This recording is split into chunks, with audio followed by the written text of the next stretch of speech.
शिरूर लोकसभा मतदारसंघातील राष्ट्रवादी काँग्रेसचे उमेदवार डॉक्टर अमोल कोल्हे यांच्या प्रचाराचा नारळ आज ओझर या ठिकाणी काँग्रेस आणि राष्ट्रवादी काँग्रेसचे स्थानिक नेते यांच्या उपस्थितीत वाढवण्यात आला।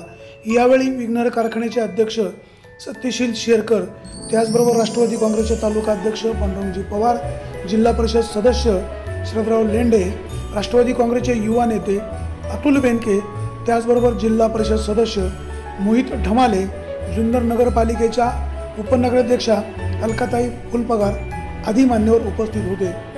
दोन्ही काँग्रेस एकत्रित प्रचार करून डॉक्टर अमोल कोल्हे यांना लीड मिळवून देणार असा चंग बांधला आहे। या लोकसभा निवडणुकीमध्ये जुन्नर तालुक्यातील राष्ट्रवादी काँग्रेसचे नेते आम्हाला विश्वासात घेत नाही अशा प्रकारची तक्रार काँग्रेस पक्षांच्या कार्यकर्त्यांची होती।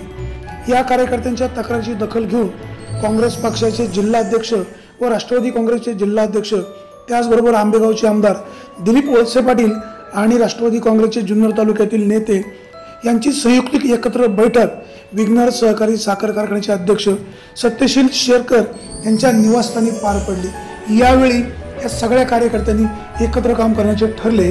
ब्युरो रिपोर्ट, विघ्नर टाइम्स।